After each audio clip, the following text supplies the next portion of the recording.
Praise the Lord. Magandang gabi po sa bawat isa sa atin. Ito na naman yung araw na tayo po ay nagkatipon-tipon sa bahay-sambahan ng ating Panginoon upang sama-sama tayong manalangin, humiling ng ating mga ninanais, yung mga ating mga gusto at sabihin sa ating Panginoong Diyos yung mga daing po natin. At alam ko na ang bawat isa sa atin ay nakahanda na magpuri, sumamba at manalangin sa ating Panginoon. At sa gabing ito, iniling ko na tayong lahat ay tumayo at tumbisan po natin ang ating gawain at awitin po nga natin yung awiting Pusong Dalisay at tayo po ay magpalinis sa harapan ng ating Panginoon upang ang ating mga buhay ay maging karapat-dapat at ang ating mga panalangin ay makarating sa banal na trono ng ating Panginoon. Awitin natin, Pusong Dalisay. Pusong dalisay ang aking nalikain mo, Diyos, para sa akin. Pusong dalisay, pusong dalisay ang aking nais. Nalikain mo, Diyos, para sa akin. Isang pusong tapat, isang pusong tapat, na sa'yo'y nagmamahal. Isang pusong sa'yo'y walang alinlangan. Isang pusong itinitibok na ika'y parangalan. Handog ko'y pagpupuri sa'yo lamang. Jesus, minsan pa pusong dalisay, pusong dalisay, yes Lord, ang aking nais. Nalikain mo, Diyos, para sa akin. Pusong dalisay ang aking nais. Nalikain mo, Diyos, para sa akin. Isang pusong tapat na sa'yo'y nagmamahal. Isang pusong sa'yo'y walang alinlangan. Isang pusong itinitibok na ika'y parangalan. Handog ko'y pagpupuri sa'yo lamang. Jesus, isang pusong tapat, isang pusong tapat, na sa'yo'y nagmamahal. Isang pusong sa'yo'y walang alinlangan. Isang pusong itinitibok na ika'y parangalan. Handog ko'y pagpupuri sa'yo lamang. Jesus, handog ko'y pagpupuri, handog ko'y pagpupuri sa'yo lamang. Jesus. So po, Panginoon, handog po namin pagpupuri sa iyo, Panginoon.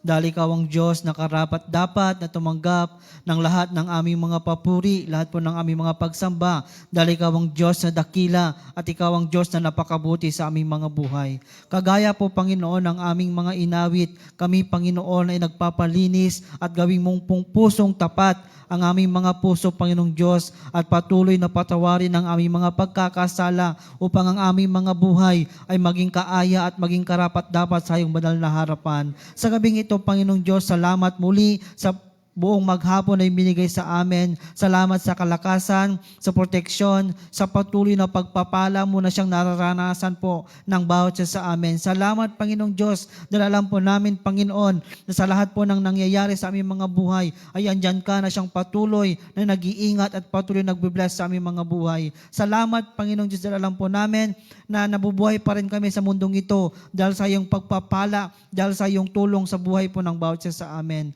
At sa gabing ito, Panginoong Diyos, sa aming gawain, Ikaw ang patuloy na sumama sa amin. Ikaw ang patuloy na mag-bless sa lahat po ng aming mga gagawin. Ikaw ang patuloy na makinig sa aming mga panalangin, Panginoong Diyos. Sa aming mga daing, Panginoon, alam po namin, Panginoong Diyos, na Ikaw ang Diyos na nakikinig sa panalangin ng iyong mga anak. At sa gabing ito, Panginoon, alam ko po, Panginoon, ng puso po namin at ang buhay po namin ay patuloy mong lilinisin at patuloy mong pagpapalain at patuloy na tutulungan ng buhay po ng bawat isa.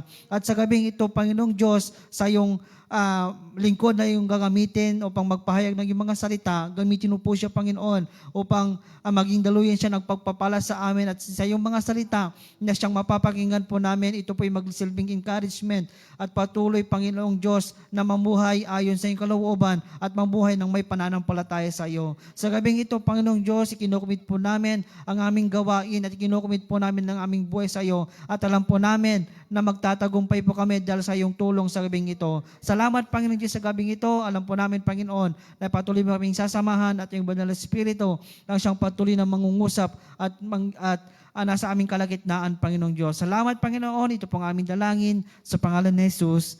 Amen and amen. Makakupo na po tayo at dadako na po tayo sa pakikinig ng salita ng ating Panginoon at tinatawagan ko na po si Pastor.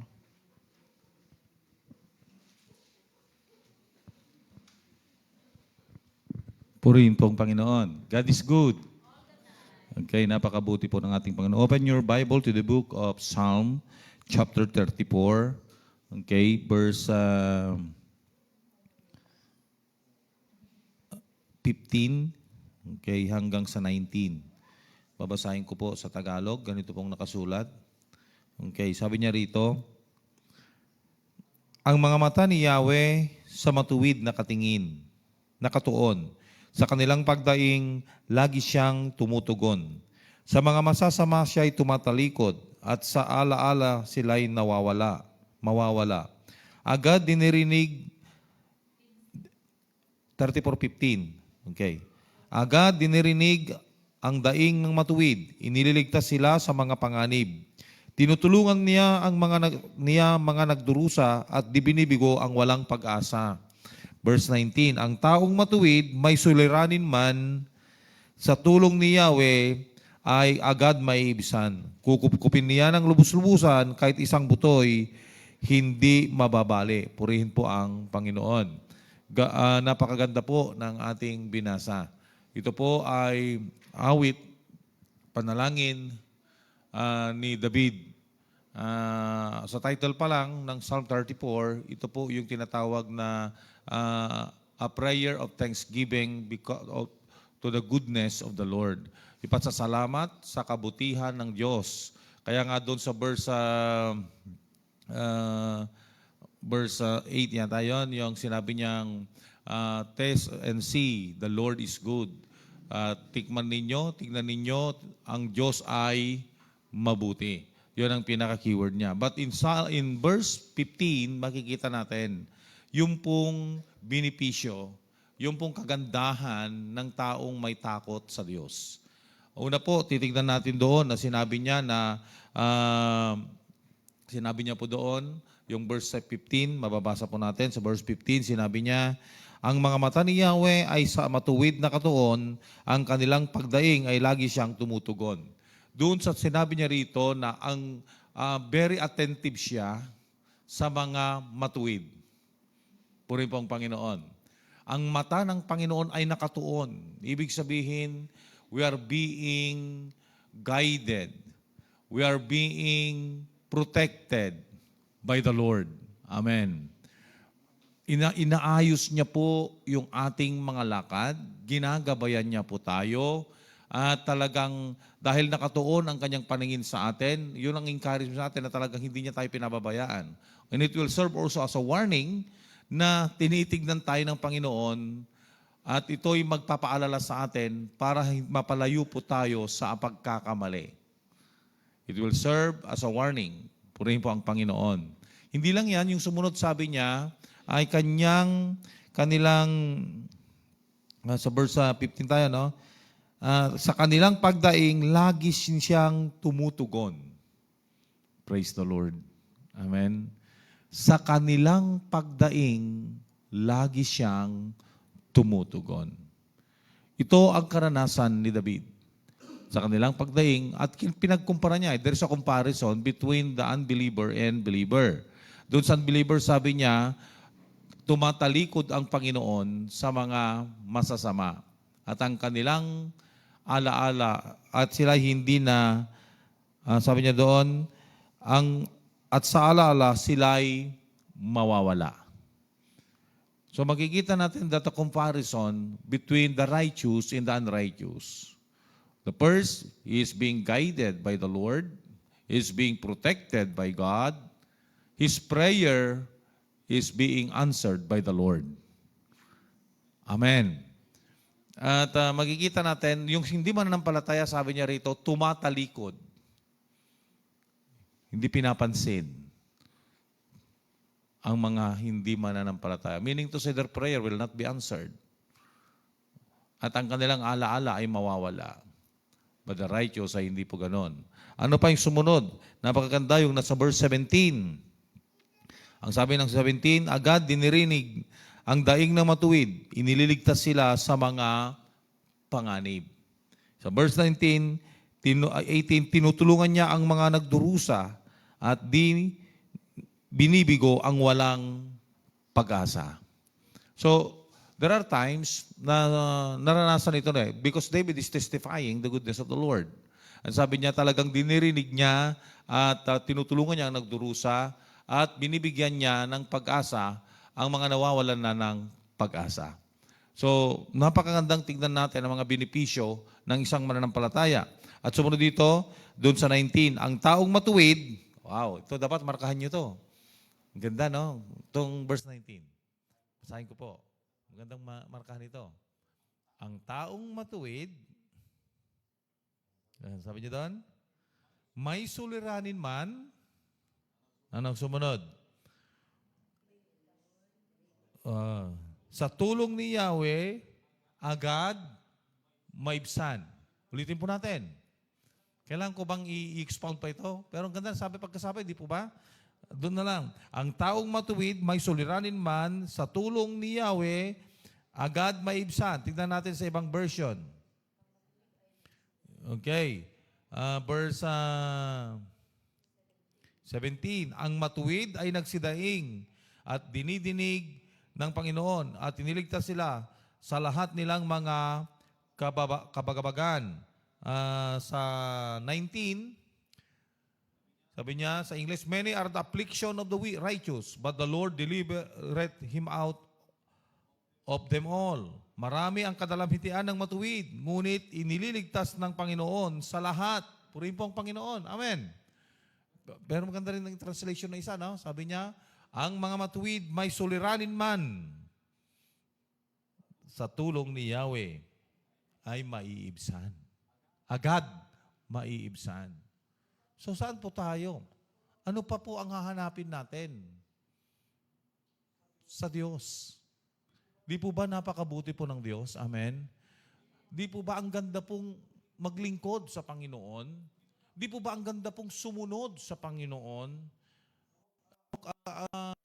Sabi po ni Polycarp, isang church leader nung early stage of the church history, sabi niya, for 85 years that I've been serving the Lord, wala akong nakitang masama, lahat ay mabuti. In the everyday of our life, ilang taon na po tayo ngayon, maraming mga suliranin sa buhay na dumarating sa atin. Maraming kabagabaga na dumarating sa atin. May mga pagdurusang dumarating. Pero isa lang po ang lagi nating nakikita at naranasan. Alam ko po na yung message po nung kagabi doon sa family devotion, yung verse 8 to 10, yung pong message doon nung kagabi, nakalagay doon na tignan ninyo, tikman ninyo, ang Diyos ay mabuti. Itinuloy niya rito. Dahil naranasan niya talaga na sa gitna kahit napakaraming suliranin, agad na iibsan sa tulong ni Yahweh. Anong ginawa niya? Nagtiwala siya sa Panginoon. At ang bunga ng pagtitiwala ay pananalangin. Puri mong Panginoon. Amen? Naging masugid siyang manalangin sa Panginoon. So sana po, pag may mga suliranin tayo, una nating gawin, lumapit tayo, dumaing tayo. Dahil nakikita ng Diyos ang lahat ng ating mga ginagawa. Attentive siya sa bawat sitwasyon natin. Pag sinabing, the eyes of the Lord is upon us, it is a great encouragement to us. Napakalaking encouragement sa atin na alam niya yung nararamdaman mo. Concern siya, the concern, the care of the Lord, the guidance of the Lord is there, the protection, the preservation of the Lord is there. And the answer of your prayer will be given because nakikita ng Diyos na kailangan mo talaga yon. Purihin po ang Panginoon. Amen? So ito po yung mensahe ngayong gabing ito na nawa po ay magkaroon po tayo ng talagang pagkatakot at pagkilala, pagpalakasin natin yung pananalig natin sa Panginoon. I-relate ko po ito sa ating pinag-aralan sa Sunday School, yung ating growing in the knowledge of the Lord. Meaning to say, let us continually experience God in our life.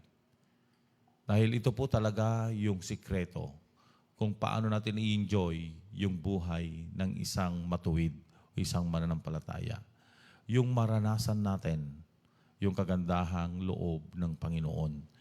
Kaya nga, it is an invitation ni David ito. Mula pa sa 8,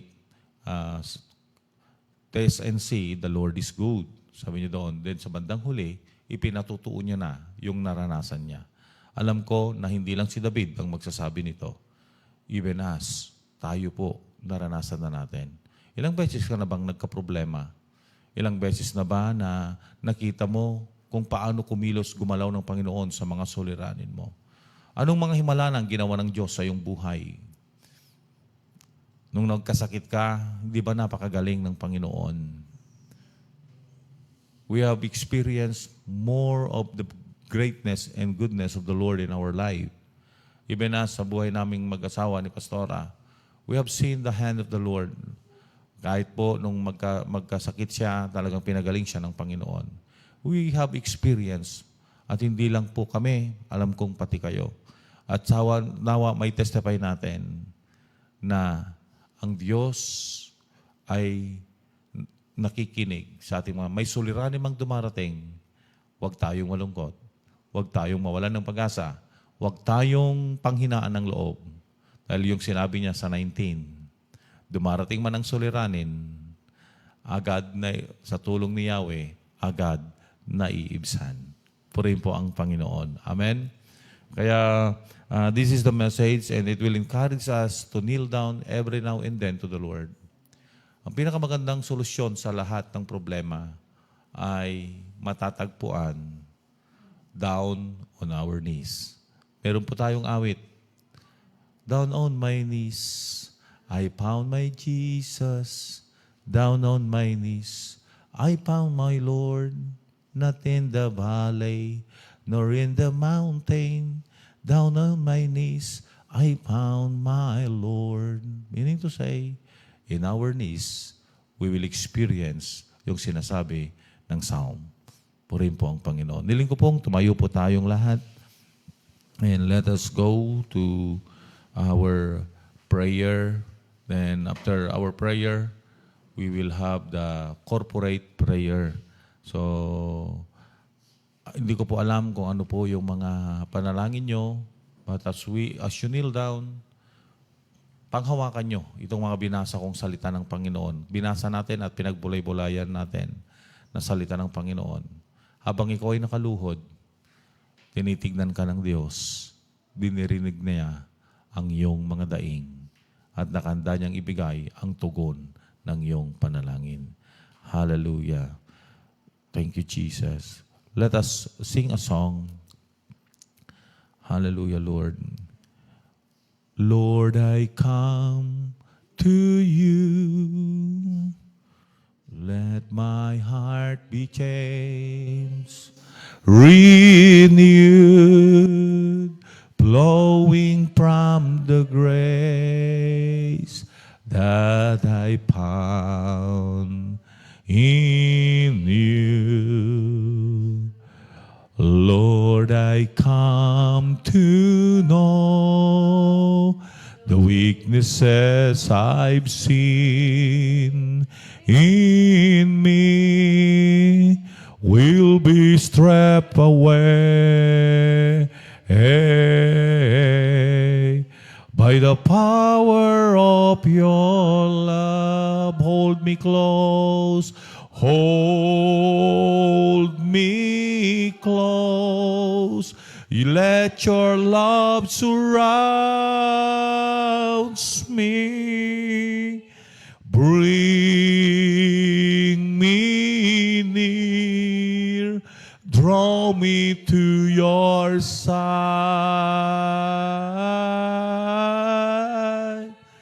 And as I wait, I'll rise up like an eagle, and I will soar with you. Your spirit leads me on by the power of your love. Hallelujah. Yes, oh God. Let us go to our knees. Let us enjoy the very presence of the Lord. At idaing natin ang ating mga panalangin sa Kanya. Punta na po tayo sa ating lugar panalanginan.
Let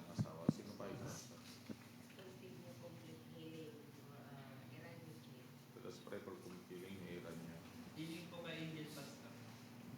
Angel po, healing po. Let us pray for healing kay Sister Angel. Sino pa po? Okay, so Lagi lang, Pastor, ito duray tayo nga kuha. Tayo di ba kasi siguro di pa Manila. complete healing. Tigas na po yung Eduardo di man kuha. Hindi effort ka na. Okay, let us pray for complete healing. Okay, sino pa ay? Okay, sino pa po yung mga prayer request nyo? I know na let us united in prayer. Maghawakan nga hawakan yung kamay ng iyong katabi as I am leading the prayer. You can also pray with your yung kapatid mo, yung kahawak mo ng kamay, panalangin mo rin sa oras na ito. Hallelujah, Jesus. Hallelujah. Tayo po'y manalangin. Dakilang Diyos, amang mapagmahal, salamat po na ikaw po ang Diyos na nagparanas sa amin at nararanasan namin na ikaw ang dakila at makapangyarihang Diyos. At gaya ng sinabi mo sa iyong mga salita, Panginoon, na ang iyong mga matay nakatuon sa amin at dinirinig mo ang aming mga daing. Kaya sa oras pong ito po ang nagbibigay, Panginoon, ng kumpiyansa sa amin na lumapit sa iyong trono ng biyaya para sabihin sa inyo, Panginoon, ang aming mga hinaing. Nagkakaisa po kami ngayon, itinataas namin ang mga kapatid namin nangangailangan ng kagalingan sa inyo, kagalingan mula sa kanilang pisikal na karamdaman, Panginoon. We are praying for Sister Angel. We are praying for Iran UJ, Panginoon. We are also praying, pati na rin po ang pinsan ni Sister Des, Panginoon, na sa Manila. Even, O Lord, kay Pastora at sino man pong mga miyembro namin, Panginoon, miyembro ng aming pamilya, miyembro ng iglesyang ito, Panginoon, na mayroon pong mga karamdaman. Maging ang mga nasa online platform, Panginoon, yung mga kasama namin sa live stream, Lord, we pray kung mayroon man silang mga karamdaman, hipuin mo sila ng iyong mapagpalang kamay at pagalingin mo sa pangalan ni Jesus, in Jesus' name and in Jesus' name. You have promised in your word, Lord, that, Lord, by your stripes, dahil sa iyong mga latay, kami po ay kumaling. At sa iyong pangalan ay may kagalingan. Kaya, Panginoon, sa oras pong ito, saan man naroroon ang mga kapatid naming ito, O Diyos, ikaw po ang humipo sa kanila. Ikaw po magpagaling sa kanila. Alisin mo na po ang mga karamdaman na yan sa pangalan ni Jesus. In Jesus' name, we declare healing. Healing to their physical bodies, O Lord. At ang kahilingan pa namin ay panibagong sigla at panibagong kalakasan ang ipagkaloob mo sa kanila. Panginoong Diyos, palakasin mo na po ang kanilang pisikal na pangangatawan at ikaw na po ang tumulong sa kanila, O Diyos, sa kanilang kalusugan, Panginoong Diyos, at wala na pong balakid sa kanilang pagpupuri at pagsamba sa inyo. Salamat po, O Diyos, sa himala ng kagalingan na ginawa mo na sa mga kapatid namin ito. Salamat po, O Diyos, sa kalakasan na pinagkaloob mo na sa kanila. Itinataas din po namin, Panginoon, Sister Flora at kanyang asawa, Panginoon, sa kanilang pagbabalik sa Bulacan. We pray for your traveling mercy that will be upon them, na makakarating sila doon ng maluwalhati at madadakilang yung pangalan. Itinataas din po namin, Panginoong Diyos, lahat po ng mga mahal namin sa buhay, mga kapatiran namin na nasa ibang lugar, Panginoong Diyos. Oh, we pray for your protection and guidance. We pray for your comfort. We pray for your blessing. Yung mga kapatid naming nasa ibang bansa, Panginoon, na nagtatrabaho, malayo sila sa aming bansa, malayo sila sa kanilang mga mahal sa buhay. Ngunit, ang Panginoon, ikaw ang kasama nila. Ikaw ang magbibless sa kanila, O Diyos. We are praying for them, O God, right now, in Jesus' name and in Jesus' name. Salamat po, Panginoon, sa protection and guidance na ibibigay mo po sa mga kapatid namin. Sa oras pong ito, magkahawak po ang mga kamay namin, Panginoon. Dito po, O Diyos, naririnig mo po ang panalangin ng bawat isa. Oh, as they utter the prayers, O Lord, sa kanilang katabi ngayon, tugunin mo po ang bawat panalangin ng bawat isa sa amin, Panginoong Diyos. At hayaan mo po na maranasan namin ang iyong mga salita na tunay nga po na ikaw ang dumirinig sa panalangin namin. At kung dumarating man ang suliranin namin, Panginoon, ikaw, Yahweh, ikaw, O Diyos, ang nagbibigay ng kalutasan nito. Agad, Panginoon, na binibigyan mo ng kalutasan pag kami po ay sumasamo. Salamat po, O Lord. Salamat po. Thank you for the answers of our prayers. Oh, hallelujah, hallelujah. Sa oras po ito, itinataas din namin sa inyo ang barangay na ito. Oh, hallelujah, kung saan nakatayo ang iyong iglesia. We are praying for salvation of souls right now in Jesus' name. Mula north to south, east to west ng barangay na ito, kumilos ka in a mighty way. And we pray for your protection and guidance. We pray for your blessing. We pray, O God, for wisdom that you will give, Panginoon, sa mga naglilingkod sa barangay na ito. Salamat po, O Diyos, salamat po. Alam mo rin po ang suliranin ng barangay na ito, O Diyos. We pray for your provision sa mga anak mo, O Diyos, sa lugar na ito. Panginoong Diyos, inihiling po namin na ikaw po ang mag-meet ng kanilang pangangailangan sa araw-araw. Lalo na po, Panginoon, wala pong tubig sa lugar na ito. But Lord, your provision is more than enough for them. In Jesus' name and in Jesus' name. Salamat po, Panginoon, sa iyong gagawin sa lugar na ito. Oh, thank you very much, oh God. Salamat po. Maging ang gawain po namin sa iglesyang ito, our Sunday worship, Lord, ikaw po ang kumilos in a mighty way. Oh, we are expecting from you, oh God, na kikilos ka sa aming mga buhay. Panginoon, ihanda mo po ang aming mga buhay sa aming pribadong pagsamba at pananalangin para pagdating ng linggo in our public worship, oh, we will experience more of you, oh God. More of your power, oh Lord. Hallelujah, hallelujah. And we are destroying the work of the enemy in Jesus' name and in Jesus' name. And we pray, oh God, that corporately we will experience your power, oh Lord. Salamat po sa iyong gagawin sa iglesyang ito, O Diyos. Pati ang mga outreaches namin. Lord, we are praying sa loob, Panginoon. Sa Saturday, we will be saturating. We will go house to house, Lord. We pray that you will be the one to move in a mighty way. Oh, ikaw na po ang kumilos sa mga anak mo, Panginoon. Ikaw na po ang gumabay, Panginoon, sa amin na pupunta doon. And we are destroying the work of the enemy in Jesus' name and in Jesus' name. Panginoon, ikaw na pong kumilos. At alam po namin na bawat makakabasa ng iyong mga salita sa pamamagitan ng mga tracts distribution namin, they will glorify and magnify your name. At Panginoon, tatanggapin kanila bilang Panginoon tapagligtas ng kanilang mga buhay. Salamat po Diyos. Hindi lang po sa loob, maging Panginoon sa laod, maging sa sentro, Panginoon. At sa inirangan, sa Siyubal, Panginoon. O, tinataas din namin sa inyo. Nadadaanan namin ang lugar na yan at nakikita namin ang mga tao doon. They are craving, oh God, for your gospel. Kaya Panginoon, tinataas namin na simulan po namin muli sa mga bata. Ngunit alam po namin na hindi lang po sa mga bata, ikaw na pong kumilos na magkaroon po kami ng gawain sa lugar na yan. Thank you very much, O Lord. Thank you, Jesus. Sa San Carlos, Inirangan, Panginoon. Inirangan, San Carlos, Lord, we pray na naitanim na po ang iyong mga salita. We pray that you will move. You can do miracles, O God. Salamat po sa iyong gagawin. Salamat po sa iyong pagkilos, Panginoong Diyos. Oh, hallelujah. Itinataas namin sa inyo ang mga gawain na ito. At lahat ng ginagamit mo, Panginoon Diyos, na pumupunta, we pray for the anointing. Thank you very much, O Lord. Thank you. At salamat po. Ang pamilya ng bawat isang nandirito ay pinagpala mo na, Panginoon. Oh, thank you for your blessing. Thank you, O God. Our families, O Lord, ay pagpapalain mo dahil dininig mo na ang aming mga hinaing. So we are entrusting everything to you, Lord. We declare victories upon victories and we give you thanksgiving, O God, for the things that you have done to our life. Thank you, Lord, in Jesus' name and in Jesus' name. Amen and amen. Okay? Bigay po natin ang ating mga handog sa Panginoon. Awitin natin. And after that, Pastora Grace will close us in prayer as she pray also for the offering. Okay? Magbigay tayo sa Panginoon. Singing. Magbigay tayo sa Panginoon, tayo ay magbigay. Magbigay tayo sa Panginoon, tayo ay magbigay.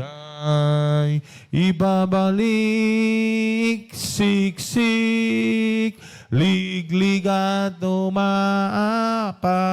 Pastora, ibabalik, siksik, liglig at umaapaw.